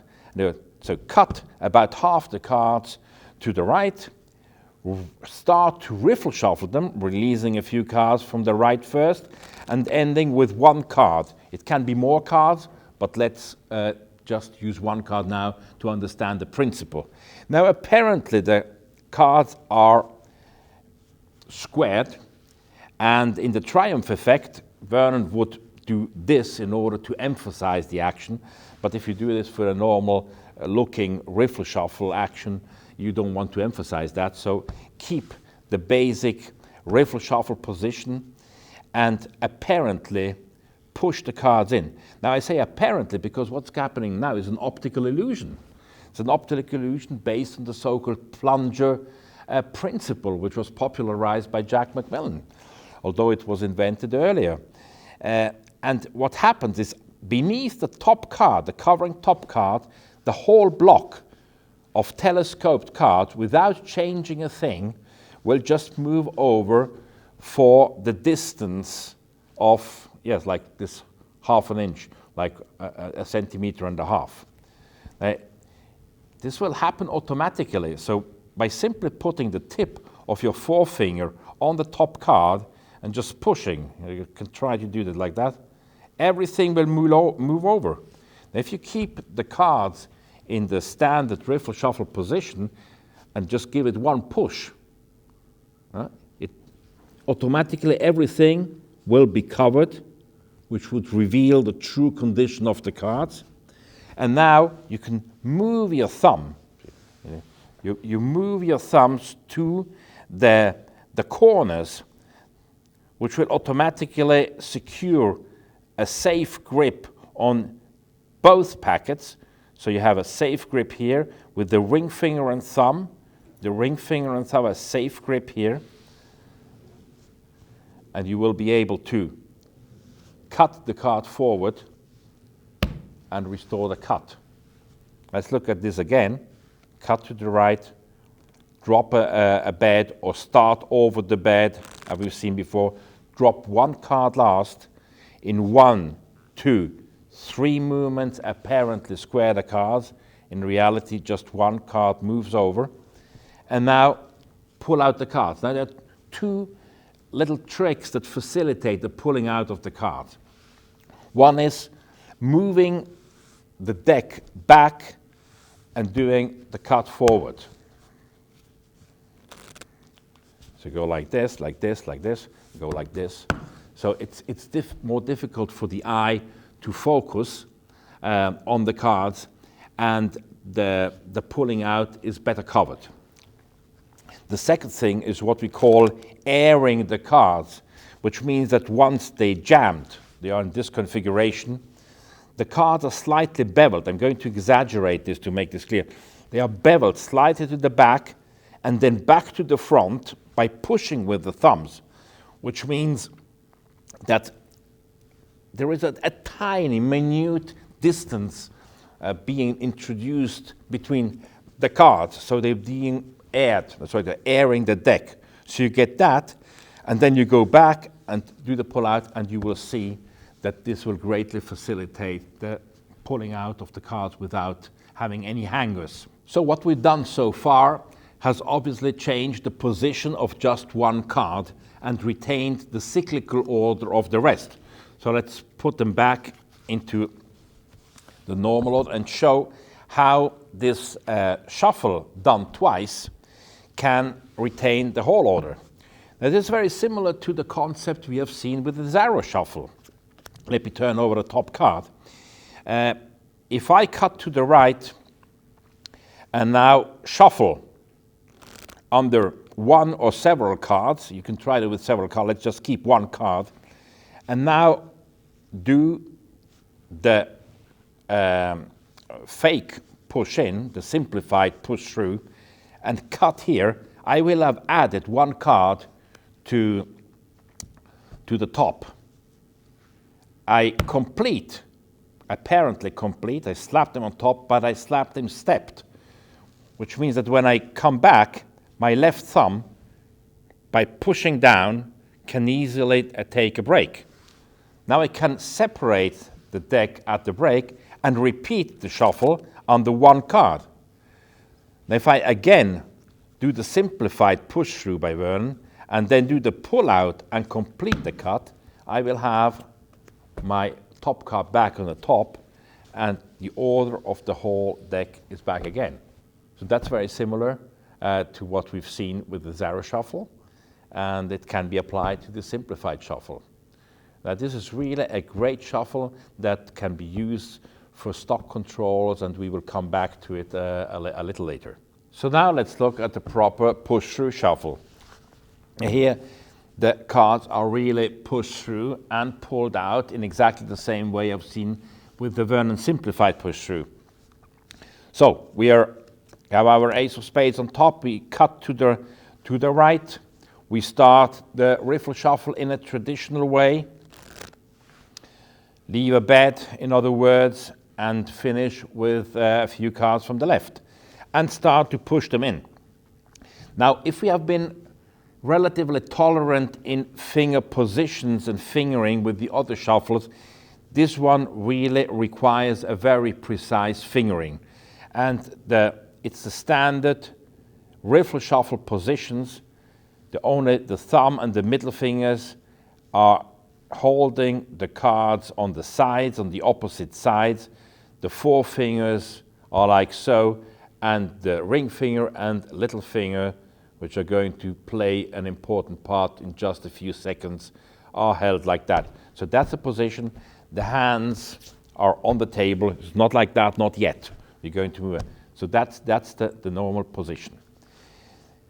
Now what's going to happen, we are trying to push these through.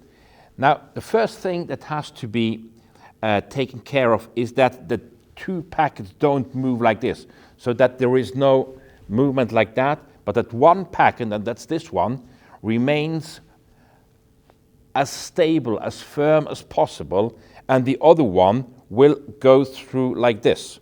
So you're going to have this situation, and it goes through like this. So the responsible finger is the ring finger, which describes a little arc in a counterclockwise sense, a little arc around this corner.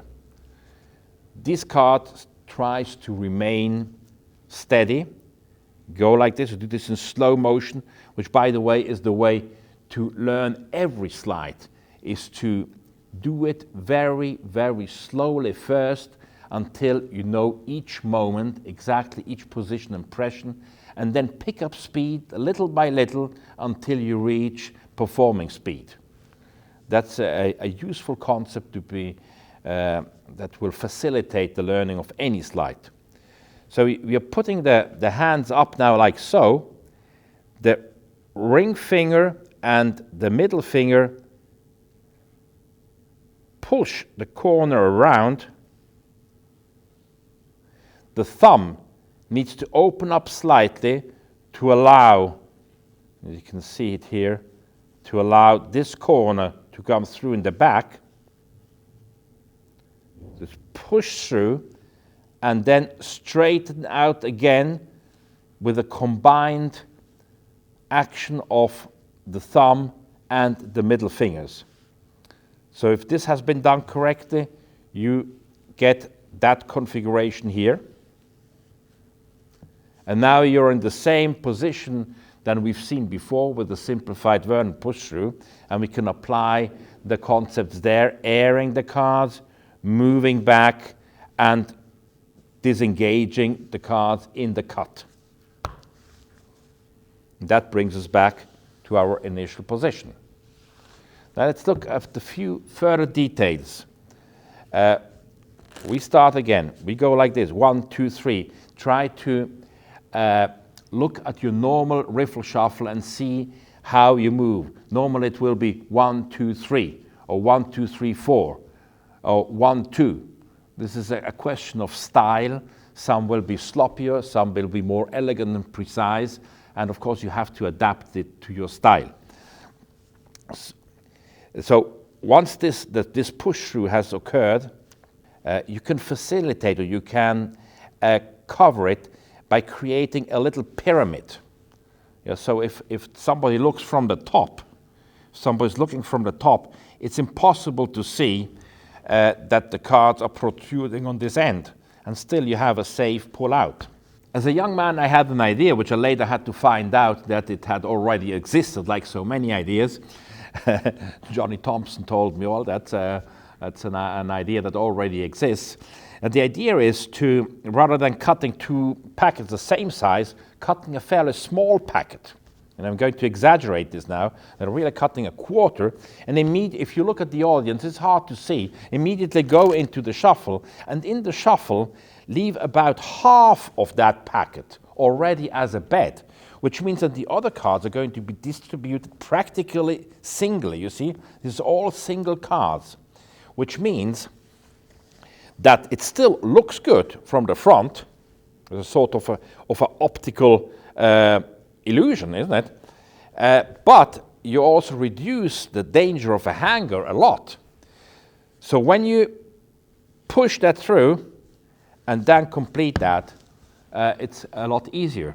Now you can add a further degree of deception by pre-cutting. So now we have our order like this. We use a pre-cut with the Vernon cold cut, but with the small packet at the end. So we do the Vernon cold cut, and I already have that's now a fairly small packet here. Immediately shuffle that in, and you just get a good illusion. And instead of cutting the deck forward, we disengage the packet with a running cut sequence. That is, I start a running cut sequence and immediately go into up the ladder cut. But the first packet that is being cut is of course very small, and nobody would think that these are all the cards that were previously riffled into the other packet. So if I go like this now, and I have my running cut at the end, I'm back with my original order. But remember, you have to pre-cut the deck. So you have to go like this, and now you've done nothing else. That's the advantage of the die-Vernon stock cold deck cut, then cutting the bottom portion to the top. That's what the Vernon cold deck cut. And now from here you can go into that, and you go into that, and you go into the push through, and then you go into the pull out and the subsequent shuffle, the running up the ladder cut. And that's a very nice way of staging the push-through shuffle. Let's briefly talk about so-called block transfers. That is, during the shuffle, a group of cards is transferred from one part of the deck onto the other. Now, what's that good for? Let me show you. Let's say we have the order of the deck, and we have a stock, top stock, in that case shall be the 4 aces. Now we want to keep that top stock, or a larger top stock, while apparently still losing the cards. So people who are watching, in this case, for instance, they will see the cards getting lost. Again, if you watch the top stock, you will see in the next shuffle the cards get lost, right? I'll do a shuffle, do another cut, and the top stock has been brought back. So we're going to use different concepts just described to achieve this. First of all, we're doing 2 regular shuffles that add a number of cards that we know. I like to do this twice, so I add 2 cards in the first shuffle, add 2 cards in the second shuffle, which means that we are ending up with 4 indifferent cards, our stock to be controlled, and the remainder of the pack. Now we need to get rid of these top 4 cards, and that's where the block transfer comes into play.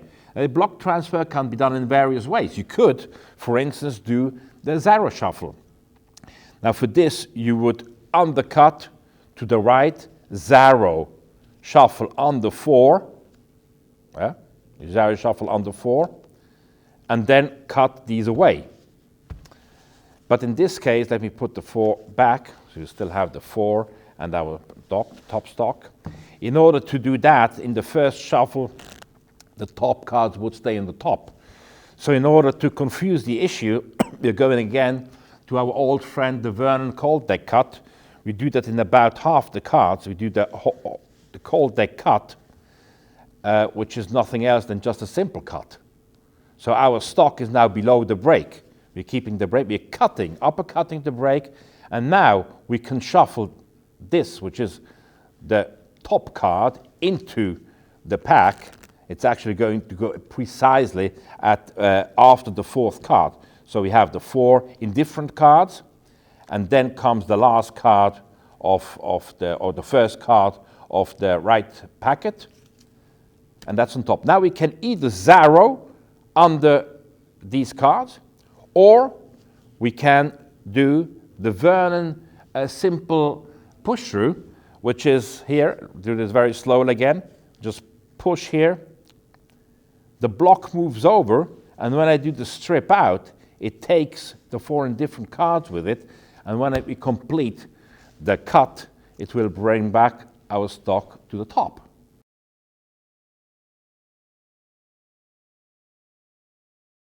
We're coming to the legendary FARO Shuffle, and I have good news and bad news. Now, the bad news is, in order to do a perfect FARO Shuffle, where you cut the deck that consists of 52 cards into 26 and 26, and weave them perfectly, 100% of the time, in professional situations, well, to do that, it will take you years of practice. That's the bad news. The good news, however, is that the FARO Shuffle is based on a principle, and that principle can be learned in a few minutes. Actually, if you have the cards in hand, you will learn it with me now. And that will be a principle you can use in many tricks that do not require a perfect FARO Shuffle. You can use it to control cards, to shuttle cards, to bring cards to certain positions, to create smaller and larger setups. It's really a utility move, and I encourage you to learn that. Now let's look at the FARO principle. Let's see how to weave or interlace the cards perfectly without having to resort to a perfect cut to begin with. Now, here is the movement. You're not concerned, first of all, about cutting the cards at a specific number, just cutting a small packet off by the right hand. I always assume that you're right-handed, holding the deck in the left hand. Bring the deck up to a Hindu shuffle position, which is more or less this. Hold the card squared, cut off a small pocket. Now this packet, keep it squared using 3 points. You got the fingers on the sides and the forefinger, which has a little pressure. So you're bowing the card slightly.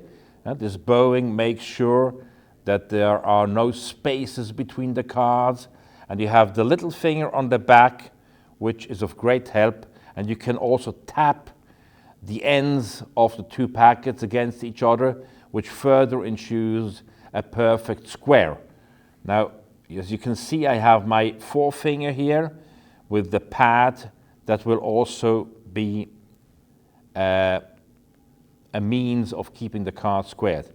Now, hold the cards at a little angle like this. You go to the little angle like this and make an up and down movement, just up and down slightly, and push in. Now, you have to try this a few times, and when you do this, look at what happens.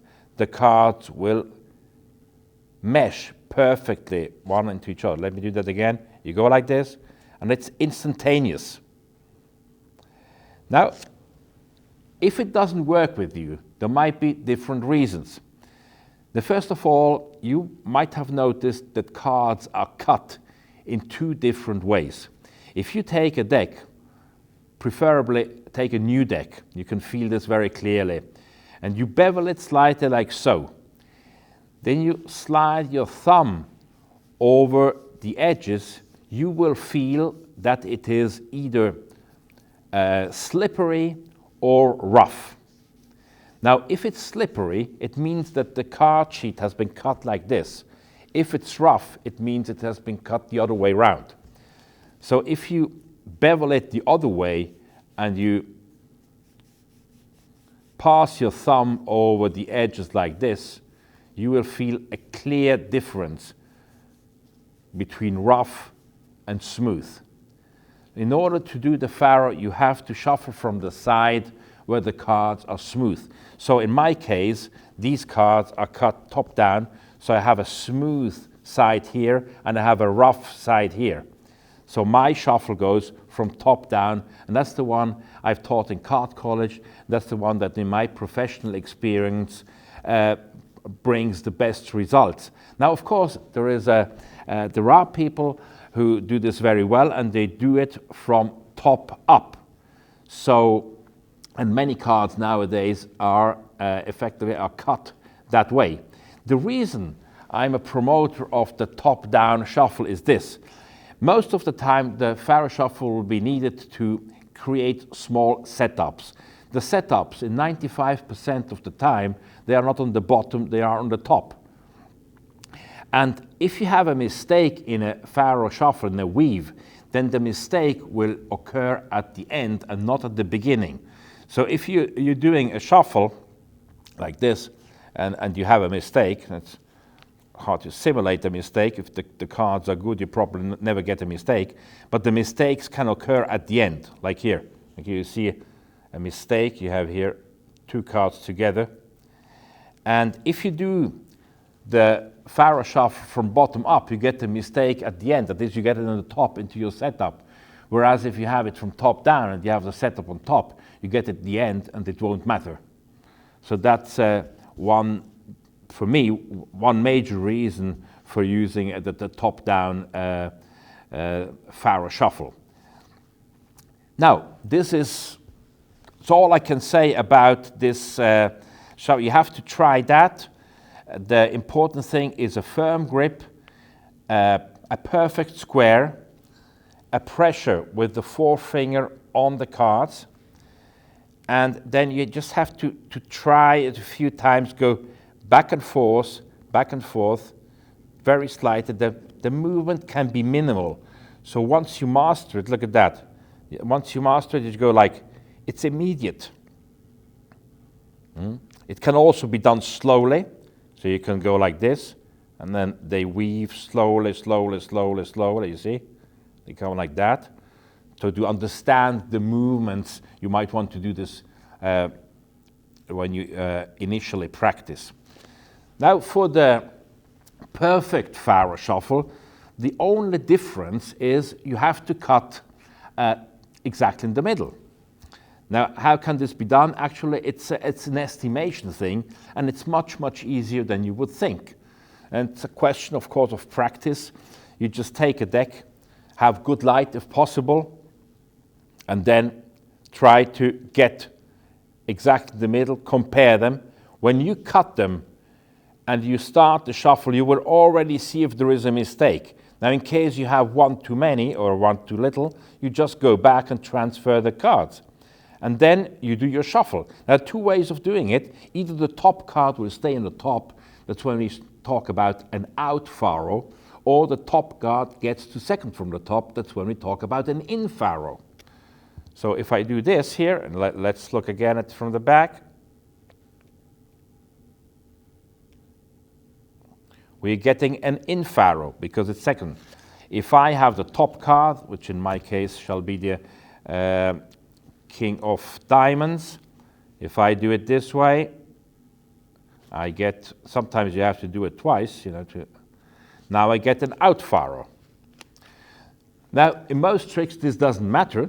In some tricks it will, because of the mathematics of the shuffle. Now, this is fascinating, the mathematics of the shuffle, but the ones we need to know as a magicians, and that will help us in many situations where you need to control a card to a specific position, is that in an in FARO, the position is 2 times X. So if your card initially was at position 5, and you do an in FARO, it will be at position 10. 2 times 5. And if you do an out FARO, it will be 2 times X minus 1, because you're lacking the card which is on the top. So in the case of the card being 5th position, it will be 9th. Right? 2 times 5, 10 minus 1 is 9. And you can do some wonderful things with that. For instance, if you have a card that you need at 15th position, rather than shuffling 15 cards on top or using key card principle, etc., you can just bring it to 8th position and do, which is much easier, or bring it to 4th and then use 2 FARO shuffles. And you can combine in FARO shuffles with out FARO shuffles and thereby shuttle a specific card from a specific position to another position. The perfect FARO in itself is of course great as a false shuffle, because before starting the trick you can just do what we call an anti-FARO, that is, you just extract every second card. Now if you extract every second card for the whole pack and then start your performance with a perfect FARO shuffle, you bring the cards back into that order. So that's a very effective false shuffle, because it's a real shuffle. You're really shuffling the cards, but you're obtaining the result of a false shuffle. Now let me talk about one of the most useful applications of the partial FARO shuffle. So the partial FARO shuffle is whenever it is not perfect, so you just cut a small packet and FARO it anywhere else into the packet. So for instance, you have like 4 cards, let's say you have in the 4 aces, and you need them to be alternated for some kind of poker deal of whatever. Well, the easiest way of doing it is to use the partial FARO shuffle, and we call this a slough of FARO, because we are FAROing anywhere in, we are not worried where. I mean, that's the beauty, you don't even have to look at it. And now we only need to get rid of these cards on top. That's possible in different ways. So one technique, for instance, you can block these telescoped cards, just pull the whole thing out, put it on top, and then waterfall them together. I always recommend to waterfall towards the audience, because that gives a perception of the cards being really shuffled. You know, the visual aspect and the noise says shuffle, shuffle, shuffle. The cards are shuffled. Whereas here in this specific case, we now have an alternating setup, right? Now, if you do another shuffle like that, we will of course have 3 cards in between, and we could go into a poker deal. Now we could even ask a spectator, which hand do you want to be the winning hand? Let's say if he says the first hand, I can start the deal. If he says the third hand, I can do an overhand shuffle, for instance, and add 2 cards, or I can add 2 cards with a riffle shuffle on the table, and I can mix the shuffles by saying, and this is the way you would probably shuffle, and in Europe they would shuffle like that, and in the US they shuffle like that. So there's a good way, as we will see a little later on, to combine shuffles and cut to get an even more deceptive effect. Another way of doing the slough of FARO that you might like better is like this. We do the FARO action, and now voila, and follow that up with a cut. So here's what happens here. The cards are shuffled into the larger section, regardless where. And when I waterfall shuffle the cards, look at what happens. Automatically, this packet, all the cards on top of my meshed cards, will jam into the hand. Immediately, I can either cut them to the table, if the packet is a little bit larger, or if I have a smaller packet, personally, I prefer to briefly, apparently, square the cards, in reality, retain a little finger break, and now do a transfer cut, a multiple cut to the break and to the table, like so, which will get rid of the extra cards, and so bring the weaved portion back to the top.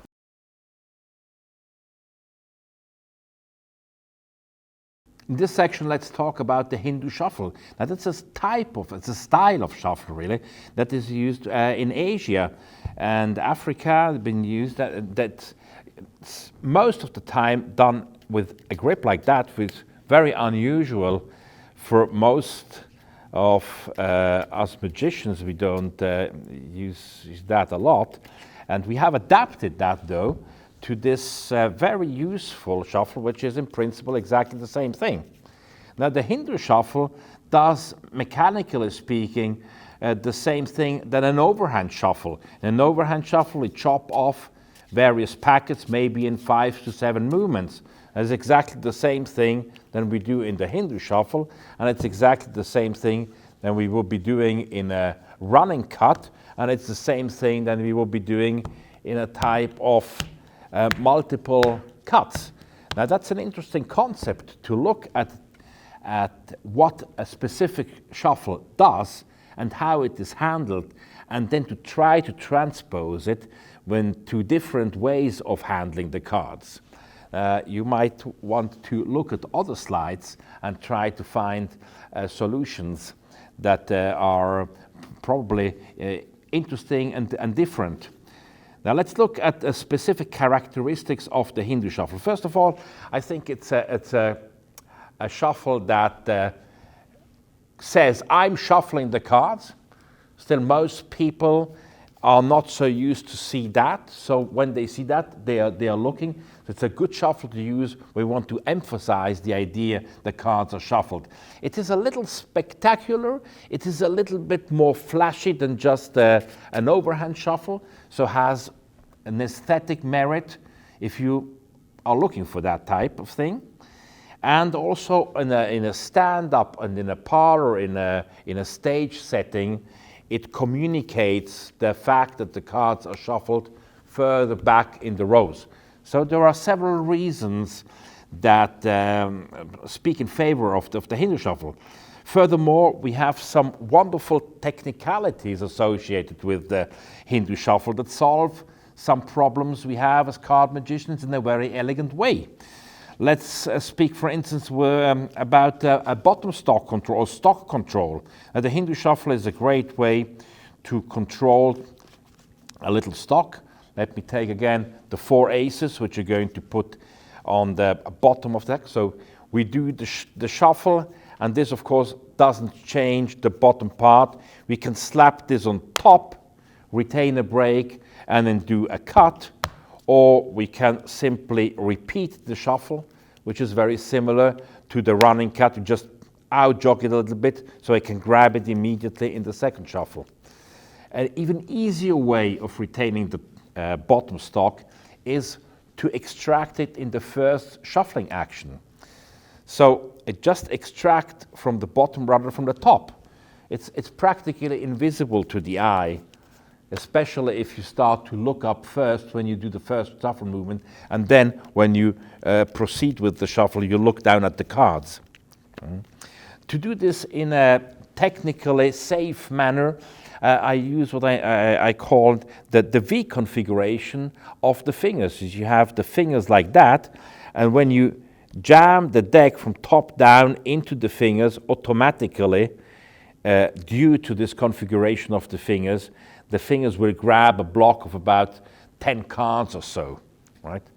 So you are safe. You don't care how many cards come in the first shuffle movement, of course, because as long as it is your setup. If you have a larger setup that you want to retain, you might want to resort to a center strip out technique, which is leaving the block, you know, assuming that is like a quarter of the pack. You're leaving the block like this, and now start the shuffle so you get a covering block from the first. If I turn like that, you can't see that, and you get a covering block. But frankly, in my professional experience, I found that doing it this way, just by extracting the bottom packet in the first shuffle action, is by far the most practical and elegant and safest. Of course, you can do the same thing to retain a top stock.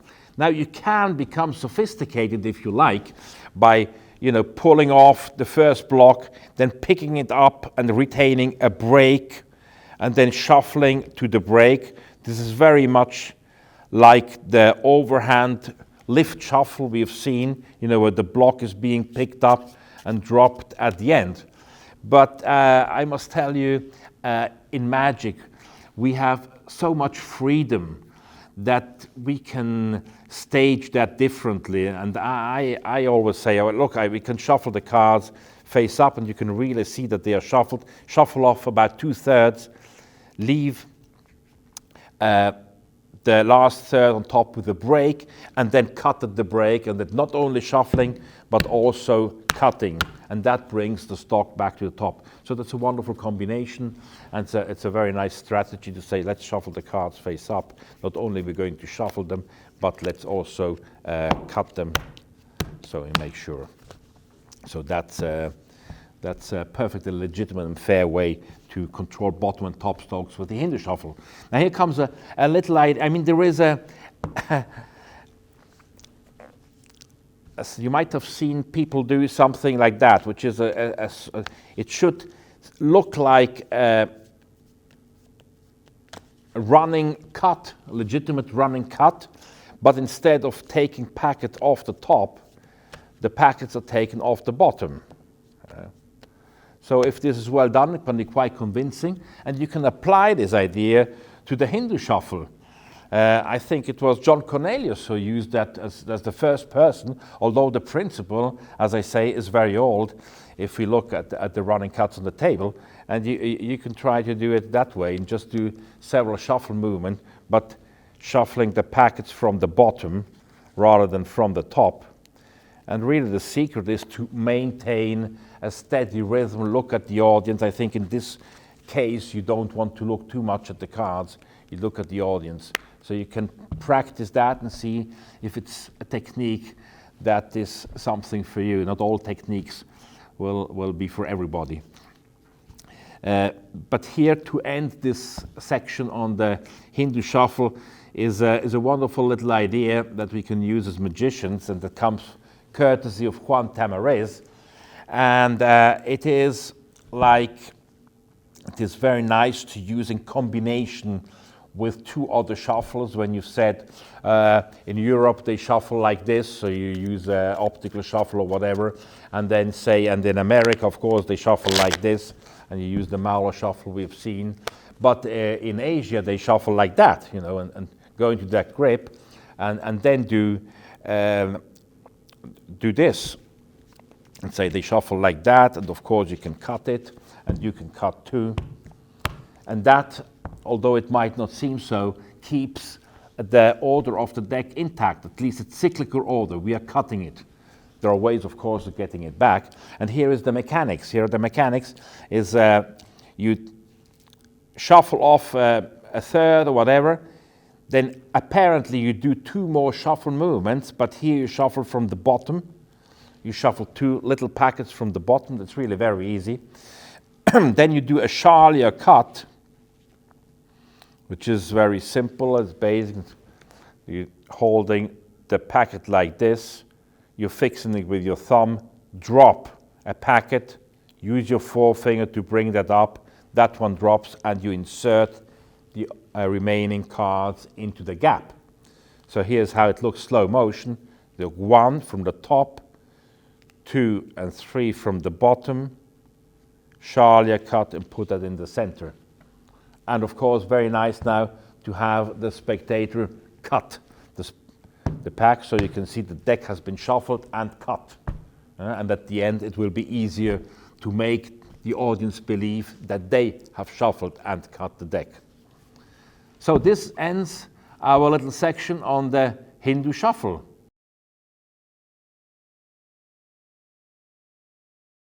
I would like to close this session on false shuffles and false cut with a very old shuffle that most people have forgotten and no longer doing, and they still think that in specific cases it's a wonderful shuffle. And that's the Charlier Shuffle, named after a mysterious person in France who was called Charlier. And there are a few things he has left us, and maybe the most famous thing is his Charlier Shuffle. Now with the Charlier Shuffle, which looks like this, it's like mixing the cards, more a mixing of the cards, right? It looks, so mentalists would be very nice, because you can say, for those who don't like to do fancy shuffles, you can say, let's mix the cards a little bit. Now with sleights, it's a good idea to try to understand, to know where they are coming from, because they allow us a better understanding of their interpretation. Now when Charlier lived in the 18th century, we suppose, the cards in the 19th century, beginning 18th, ending 19th century, the cards were usually piquet cards in France. That's a deck of 32 cards. As you might know, in Europe they have a lot of reduced decks. Switzerland has 36 cards, Italy and Spain have 40 cards, the French and the German have 32 cards. So they're reduced decks, card deck, Just decks.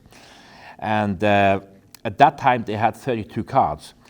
Another thing was the quality of the cards was obviously not the same, although it was better than most will think. But the shuffle they were using, if you read the books of the time, Ozanam, Guillot, De Cramp, they all this type of shuffle. Even Hofzinser, up to the end of the 19th century, they would be using this type of shuffle. So now you can understand then doing a false shuffle like so is not bad, because it imitates the way people would be shuffling at that time. Now, although this is no longer true nowadays, I think it can still be used with a small packet. There's so many tricks where we have like 8 cards in oil and water, or we have a dozen cards, or we have 20 cards, like follow the leader, etc. There are plenty of topics in card magic that require us to use small groups of cards. And that, I think, is where, in a small group, that's where Charlier shuffle comes in handy. And what's beautiful about this shuffle is you can use it face up. If you use it face up, it really looks very confusing. You look at that, and it's really, and of course you say, let's give the cards a good mix. Let's give the cards a good mix. So that looks very good. Very nice in applications where the cards are face up and face down, and you still need to retain the cyclical order. That looks even more confusing. So let's look at the mechanics of this very simple shuffle. Just grab a small packet of about 20 cards and follow along. Here you push over a few cards from the top, then you push over a few cards from the bottom, which you're going to put on the top. You push over a few cards from the top, you push under, from under to the top, from top to under, from under to the top. And then at the end, you can place them on top and bottom as you like. So let's do that again. The first section goes over, and now it's always under on top, top goes under on top, top goes under on top, and up top goes under. So what happens is the cards are cut. So you're retaining the cyclical order. Now with a small bunch, it's even easier than with a complete deck to restore the initial order in case you want the top card to be again on top and the bottom card to be on top. By simply looking at the card, when you say, let's shuffle the cards face up, let's say your setup at the beginning had the 10 of diamonds on the bottom. Now you do the shuffle a few times face down, you don't know where the 10 is. Now you do it again face up. And now you have the cards face up, and you can simply extend them. You find your 10 and can then simply retain a break, turn the packet over, and give it a cut. That's one example. Another example would be, and that can be used with any other cyclical shuffle we have looked at in this little session, with the optical shuffle, with the weave shuffle, etc., is to have a reverse card. You have a reverse card, and then you do whatever shuffle you want to do, and at the end you say, oh, oops, sorry, one has turned over during the shuffle. So the handling here is when you spread the cards, turn over all the cards above the reverse card, take them bottom, and put it back on bottom. So that looks very casual.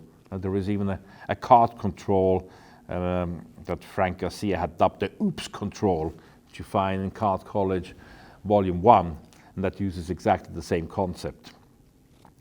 So that's a few thoughts on the Charlier shuffle, and I think you can also use it with a complete deck occasionally, maybe even as a gag, saying, oh, let's give them a real mix, like you sir, maybe you would have shuffled like that, or something like that,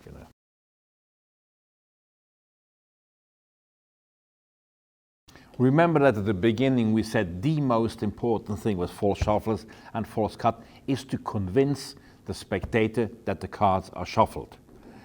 Now, in a discussion with Juan Tamares, who has been for many years my very good friend and my teacher, he says something very important to that subject. He has what he calls the 3 steps of the Mnemosyne. Mnemosyne was the impersonation of the memory in Greek mythology. And he says, in order for something to be remembered, you have to go through 3 steps. The first is look at it yourself. Second, verbalize it. And third, involve the people, your audience. Confucius used to say, tell me and I forget. Teach me and I remember. But involve me and I'll learn.